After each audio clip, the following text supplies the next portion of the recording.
when you set out to find an alternate legal firm to represent yourselves, how many firms did you approach? I called and asked for references. I actually called John Stock, who represents a lot of the folks, and asked him for a recommendation, looking for somebody. Very few people have done this intervention. So, I guess I talked to several firms and 3 or 4 agencies that have dealt with this, so. It's a thin pool with Bickler and Bickler, or whatever their names are, doing most of the work, but they already represent the projects, so.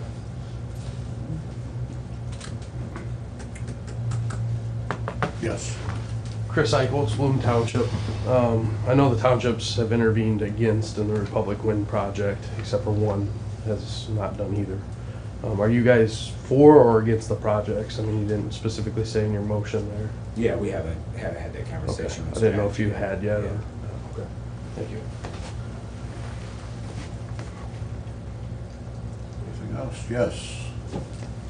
So what you're saying, Nancy Seifert, Eden Okay, Township. thank you. So what you're saying is the lawyers that you hired are also representing the wind people? No, there's no. That's what I have there's- heard. Okay. There's no conflict on this project, or the 2 proposed projects. To make it very clear, they did request, Voorhees Seder did tell us before they can represent us that they had to have a waiver signed by Apex Energy in order for them to represent us. So that would tell me that they have represented Apex in the past at some level.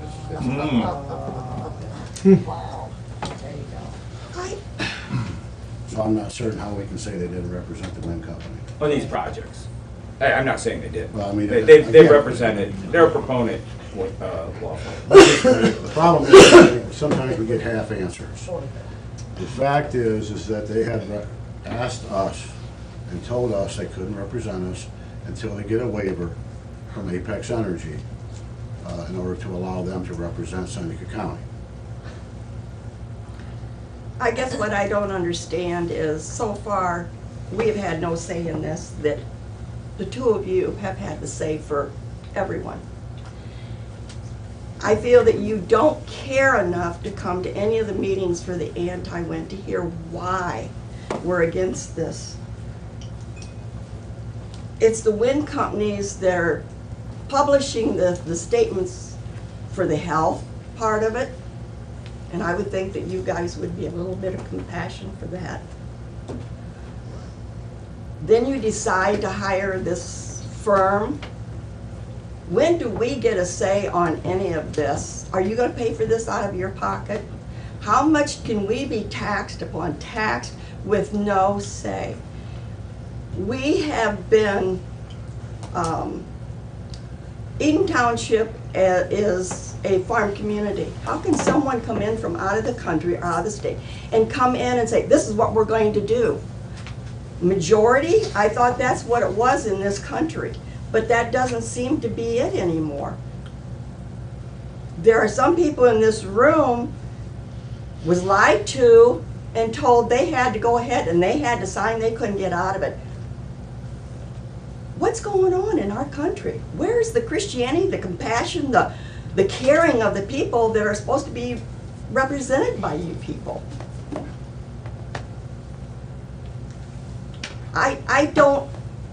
I can't comprehend what is happening here. I can't comprehend it.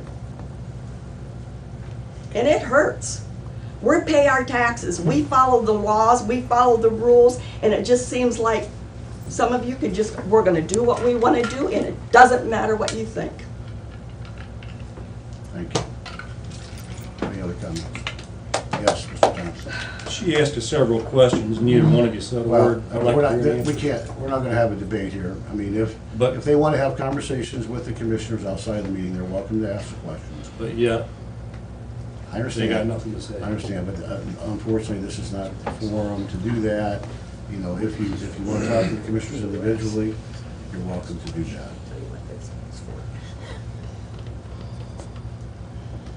This is on any issue, it's just very difficult to try to come up with a debate here. Yes? Bill Franker, Adams Township, and kind of through the process here, and even about a month and a half ago, I brought some information from the Power Siding Board, how Apex has, the folks who wanted to intervene against it, they turned around and they put an intervention against the people who wanted to have a voice in this process with it. So as of August 21st, some of those people were allowed to come in to the intervention part, but there's still some in the township who have not been able to come in. We feel that it's trying to help the folks who have to have a voice. We have very limited budgets to be able to, work with an attorney and stuff on this. I mean, the scope of the project, I mean, that right now, we're kind of debating on how far to take this, because it's an actual hearing that goes on down there, and it's gonna be crazy if your attorney would take and waste our tax dollars to cross-examine our attorney or any witnesses that he provides. And we're trying to help the folks who don't have a voice there. So I think this is a gross misinjustice for the county. I think it's crazy that townships are battling the county. We don't have the budgets to do this. I think that 6 figures is, and it could, 6 figures, is a long span between 100,000 and $1 million on this. And you're gonna have, in 3-4 weeks of potential hearing down there. Initially we thought it was just gonna be a 1-day deal, but this could last a week or 2 or longer than that, so. Thank you. I mean, just one thing to keep in mind too, whenever we do these numbers as far as what we think we're gonna receive from the county, just remember to subtract attorney fees off. Yes? Greg Smith, Boone Township. Bill, I couldn't agree with your comments anymore. The other thing to realize is just take that number, that 6 figures, multiply it times 2, because there's 2 wind farm projects. Now, to be fair, Greg, yeah, they were talking about the total cost when we had this conversation in session of the total cost of intervening in the two. That's 6 figures. But you also said that you had to get a waiver regarding Yes, Apex. we did. Was S-Power involved in this discussion? S-Power didn't, we don't know of any conflict they have, haven't got to that point yet, we haven't approached that. I guess I'll go on record as saying I'm skeptical. I'll bet it's times 2 before it's all said and done. I agree. You could be right, I can't project it, I'm just telling you what conversation we had. Anything else? Yes. Jim Friesel. So with the decision made today, was that to intervene in both projects or just the one? It's the Republican direction. Okay. Yes. Ray Kuhn, Eden and Clinton Township. Would this attorney be able to help? I got some friends of mine, I don't want to name any names, but they have 2 of them. Her father signed up a while back, and he said windmills were good. That's how he's an elderly gentleman, and said that that's how he powered their house, back in the day, and he didn't know. But now he wants out. They actually went to an attorney over by the courthouse, took all their paperwork, and they can't get out of it. And they're kind of upset about it, can't get out. Which project is this? This one, it's right on the border of Republic and Eden. So it's the Apex? No, it's not the Apex. What's the blue, Seneca, Wind? S-Power, yes. Okay.